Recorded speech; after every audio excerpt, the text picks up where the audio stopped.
And welcome again, everyone. My name is Linda Coady. I'm the Executive Director for the Pembina Institute, and I'm here to welcome you this morning. I know we have some new people who've joined us this morning, but for those of you who were here last night, we had a great evening. We had the official opening of the conference last evening with the lighting of the sacred fire, which is outside, and that you can visit and spend some time at later today if you want. We also had official welcoming from Chief Peter Johnston and other officials and dignitaries that were with us last night. So we're not going to have as elaborate an opening ceremony this morning, but we do want to have an official welcome and a greeting. But I want to begin, first of all, by welcoming all of the elders who were here last night, as well as the currently elected chiefs, former chiefs, hereditary chiefs, Métis leadership, Inuit leadership, and other Indigenous government leaders and officials from communities participating in this event and at the regional level. I also want to acknowledge that we are gathering on the lands of the Kwach'an First Nations and the Kwach'an Council of the Yukon First Nations. We thank them for their hospitality and their stewardship of these lands and waters for centuries. It's my pleasure now to introduce to you Copper Jack, who is going to give us a greeting this morning and a prayer. Copper Jack is the grandson of Chief Jim Boss of the Tahamanun of Lake LaBarge, Yukon, and of Copper Jack of the Turral in Alaska. As a former council member for the Yukon's council, he has been a negotiator, an Aboriginal relations manager, an economic development manager, a tourism businessman. He brings a wealth of experience in planning and particularly in land use planning to Yukon cultural, economic, and political issues here in the north. We are very pleased to have Copper Jack welcome us to the conference and say a prayer this morning. Copper Jack.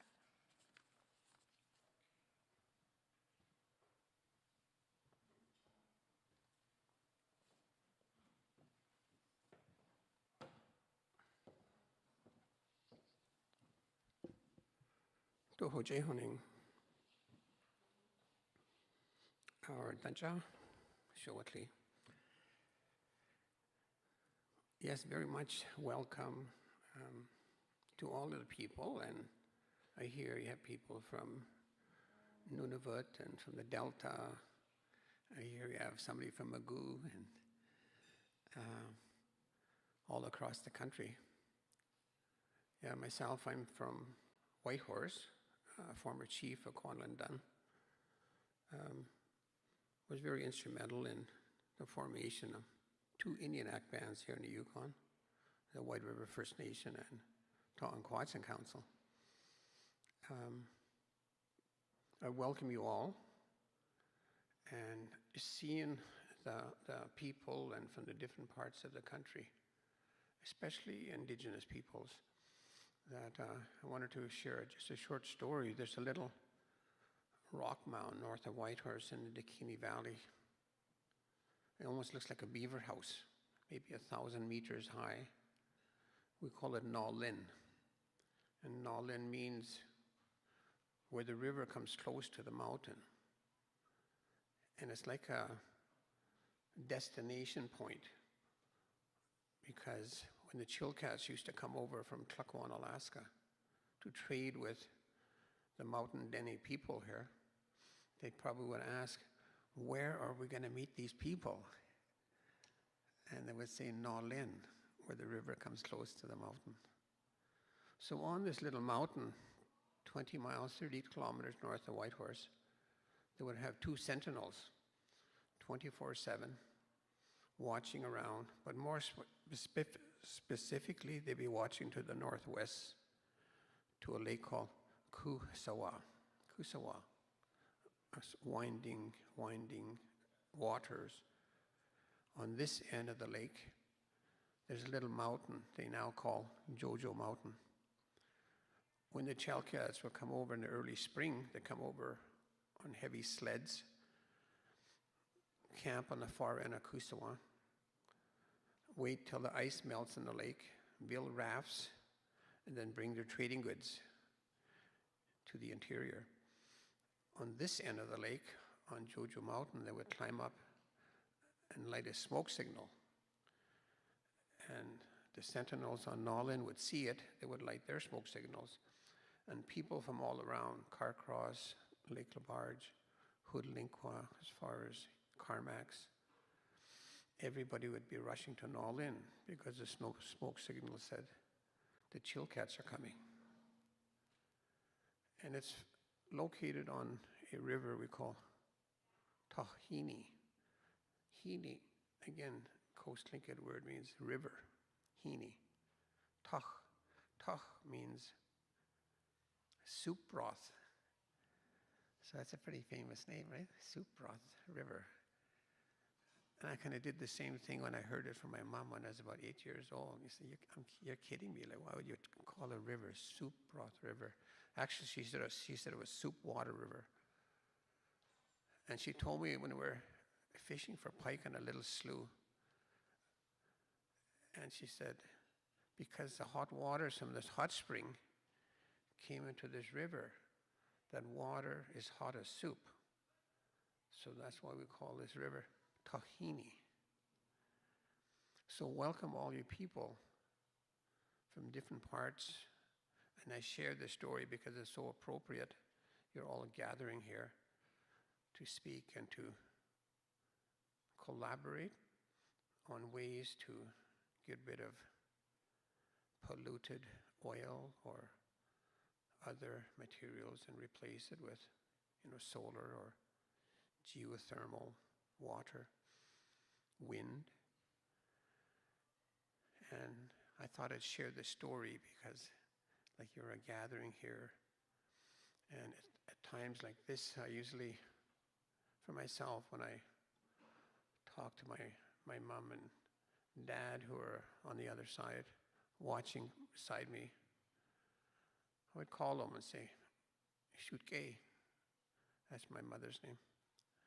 See, kayak iko, a Dachan.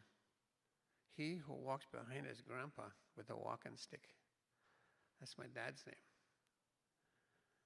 And then my little grandma, who told me a story up at a place called Tahini Crossing. She said, this is where we saw the first white man here in the Yukon.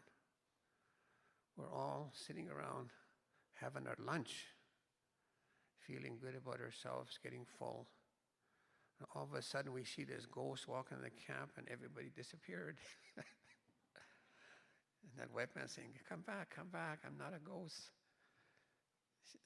And so this guy came over using a map drawn by Kwach'an, who was a Tlingit chief from Chilkat village at Kwach'an. Sorry.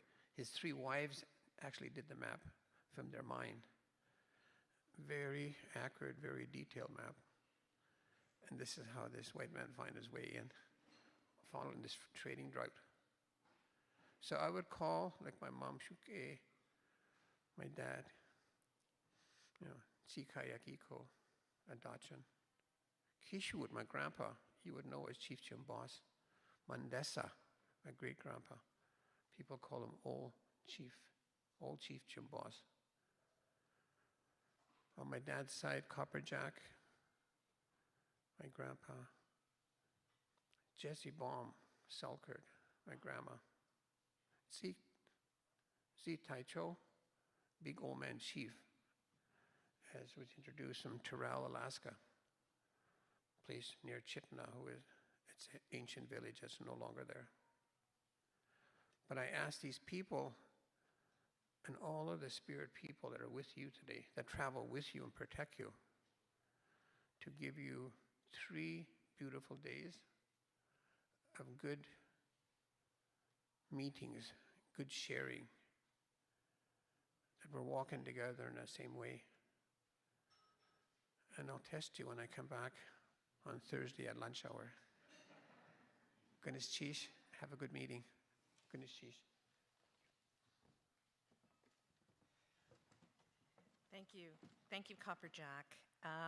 As Jack just mentioned, he's going to be speaking Thursday at a lunch and learn here on the collaborative planning tool that he has received from his ancestors. It's called the Land and People Relationship Model. And, you know, just as we were sitting there having coffee this morning, he's already signed Pembina up to be a subscriber to it, so he knows what he's doing here. He's been working on this tool for a long time, but he's actually had it in practice for a number of years now. It's a tool and a framework that applies to land and resource planning, but he says also to other aspects of life: Indigenous planning, stewardship planning, water, and other types of management. You can read more about it on his webpage, and we have the address outside if you want. And then do join us on Thursday, and you can learn more about it from him in person. So I just want to, I briefly mentioned when I started the fact that we have a sacred fire going outside that was lit last night in the official opening ceremony. I also want to give you the names of the fire keepers, Phil and Harold Gattensby. They are outside, they are tending the fire. They're going to be tending the fire to keep it going until the final plenary tomorrow. You're welcome to go out and join them. They have some tobacco there, they have some smudge there. If you want to spend some time with them, please do so. It's now my pleasure to call up someone who needs, I think, no introduction to this group. Dave Lovekin, who is the director of the Renewables and Resource Communities program at Pembina.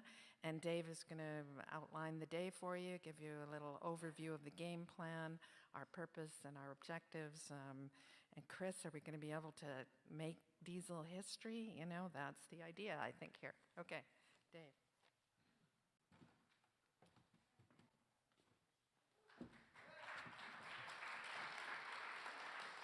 Good morning, everybody.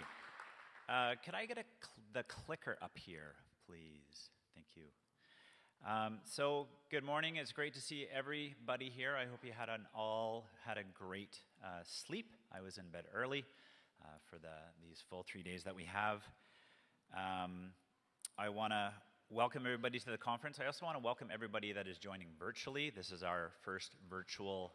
Thank you very much. It's our first virtual experience. So all of you out at home and at work, welcome as well to Whitehorse and Renewables and Remote Communities Conference. Last night I did a little bit of a welcome and an intro, and the brain moves pretty quick when you're tired and a little bit of anxiety up on the stage. So I just wanted to say a few more welcomes. I want to acknowledge the youth also that are joining us here for these few days. This is your future, so there's a lot that are here, so I wanted to acknowledge your participation as well, and your joining us, and your voices that we're going to hear throughout the conference. I also want to express a deep gratitude for the advisory committee that has been with us and for the past 3 years and delaying and working on this conference. So thank you, Corey, Judah Sayers, who is unable to join us physically, but you will see her hopefully virtually on the stage in the next session. Daryl Brown, Grant Sullivan, Paul-Emile McNabb, who is also not able to join us. He's with Canadian Council for Aboriginal Business, and they have a conference out on the East Coast at this time. And Jordan Burnoff and James Harper. Jordan and James joined us when we restarted up the conference, and they're two amazing youth that have led the way and provided invaluable input, as everybody has. So thank you so much for, I don't know if you're in the room here yet, but just thank you for your guidance, your knowledge, and your patience and leadership. I know you're all extremely busy, so very much appreciate you. And also quickly, Michelle Myers, who was on the previous advisory committee, and she had to step down once we restarted the conference. So this is a quick orientation of the conference goals and objectives today. I went through this briefly last night. You know, this is up on our website. This is the objectives that we have for the conference. You know, if you look at it in detail, there's language around accelerating clean energy projects, private sector financing, climate and energy policies, reconciliation, both economic and cultural reconciliation with clean energy projects, and strengthening the business case. Those objectives are all there, but as I said last night, I went through, I wanted to simplify all that and keeping that in the context and the consciousness, but this is also a conference to connect, reconnect, share, laugh, celebrate is a big one for me. Just celebrate the successes that you have everybody, all the stakeholders in this room, especially Indigenous leaders, bringing clean energy projects to their communities. We have to celebrate those successes. Network, share, learn, teach. We've tried to design the conference so there's enough just time for people to share and network. I hope we are accomplishing that. It's a busy few days, but there's lots of time for that, hopefully during lunch and during breaks. And to do what we want to do of getting rid of diesel in remote communities, we need to collaborate more, deeper collaboration, true partnerships, accelerate the transition, and replicate all sorts of learnings and projects that we have been working on. Two main driving forces that seem apparent in this space is one of Indigenous leadership that is just growing and getting stronger all the time with respect to clean energy. There's lots of organizations around. I have to give kudos in recognition to the Indigenous Clean Energy Social Enterprise and the 2020 Catalyst Program.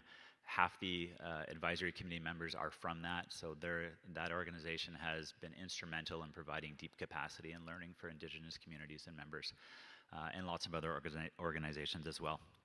So this growing capacity and understanding and knowledge of clean energy, matched with what is advancing around government policies and programs. There's lots of things happening. I won't go through them in detail, but at a federal level, provincial, territorial, there's lots of policies and programs coming out that are supportive and really focusing on reducing diesel reliance in remote communities, as well as Indigenous rights. The legislation of UNDRIP is now federal and in BC, so Indigenous rights being a strong component to government policy that is needed to accelerate projects. A little bit of housekeeping. So just again, all the seats are not full here in the plenary room in the longhouse, but those tickets are reserved. So again, if you have a white badge, this is where you belong. If you have a badge with a blue border, you should be down there in the multipurpose room. Hopefully everybody has found the right spot. I'd like to actually kind of make that connection. Everybody here in the multipurpose room is joining the conference and part of it, so I wanted to go there live. Hopefully we are queued up to say hi to everybody. So if we wave to them, they will see us. I don't know if they see us right now, but then I would like to go to a live shot because we will start interacting with them during the Q&A. So are we able to do that? Maybe, maybe not at this point. So there's me, and there's the multipurpose room. So hi everybody in the multipurpose room. Glad that you are with us down the hall. Awesome. Wonderful. Thank you. Okay, on just a little piece on technology. So this is our first hybrid event.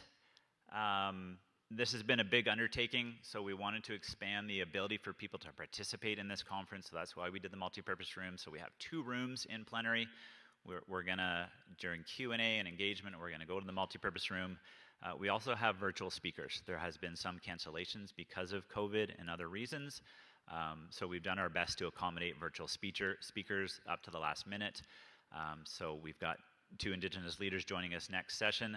There's lots going on with technology. This is our first go, so please have patience and understanding as we possibly go through some hiccups on technology. There's a lot there. Thank you to Mark and his team for making the leap with us and providing this virtual experience. Conference outcomes. I wanted to provide a little bit of direction for what we're going to be doing for these few days. So a really strong direction from the advisory committee was to this not be just a download of information. This is a collaborative space. We're not going to make any advancements unless we have collaborative solutions. So each session has some feedback forms. They're on your tables right now. For all of you that are on WOVA on your smartphones, if you go to each session, in the agenda, that 3-star area If you tap on that, you will see the same feedback form. We encourage feedback for each session, during the session or after tonight when you're in your hotel room. We will be collecting the feedback sheets, and again, this is with the direction and the importance of this is solutions, and advancing forward are all of our solutions, and we have to think about how to do that collectively. So you all have fantastic ideas, you all have fantastic reflections, you all have an amazing opportunity to provide that feedback, and we are going to wrap those up in an action report for the conference. The feedback forms are relatively similar. There's some specific questions for each session. They generally follow the trend of key takeaways. What key takeaways are you getting from this session? There's a policy-directed question. Third is, what did you appreciate about the session? And fourth is, what do you think is missing? So really encourage you to fill that out, again, on WOVA or on the physical sheets. There's just 2 sheets per table, just to try and minimize the amount of paper that we actually printed. So share those, get your thoughts down, and we will collect them during breaks and lunches. Q&A. So for these plenary sessions, there is hopefully going to be a Q&A portion. We've dedicated time to that. So also on each WOVA, if you're on the WOVA session, on the left there's a little bubble icon, and that's where you can ask questions. What we are going to do for the Q&A portion is we're going to ask 2 questions physically in the room. So we encourage, come up to the mics. I believe there are 2 stationary mics around. I don't see them, but hopefully they will arrive soon. So we're going to have 2 questions from the Longhouse. We're then going to go to the multipurpose room and ask 2 questions there, and then we'll ask a question through WOVA, and that is either you physically in the room or online. So that's the general process for Q&As. We didn't get to this to talk to each speakers of the plenary. This is a packed agenda. There's nothing more stressful on my end for sessions to go longer and people's lunches to be delayed and breaks. So there will be a timer clock up here for the whole session, and then we will have cue cards at this table here. For each speaker, you will get a yellow cue card for when you have 3 minutes left in your portion of the talk, and then a red card when your time is up and we need to transition to the next speaker. The overall time clock here, there'll be a green light, so a little bit of confusion, hopefully I can explain it. Green light for the whole session, and 5 minutes before the entire session is done, there'll be a yellow light, and then when the session time is over, there'll be a red light. So there's this for overall session, and then individual flags for each individual speaker. Let's start off with these 2 morning sessions. So a quick heads up, the break is going to be at 11:30. At 11 o'clock. So we're going to have a little bit of a later break this morning at 11 to 11:30, and then we're going to come back and have 1 more session before lunch. We wanted to do that to give us time. These 2 sessions that we're going to go through next are very interrelated and important. So, we've got 2 one-hour sessions. Thank you, Copperjack, for coming. Take care. Thank you. So we're going to have 2 sessions, back-to-back, 9 to 10, and then 10 to 11, and then we will break for lunch.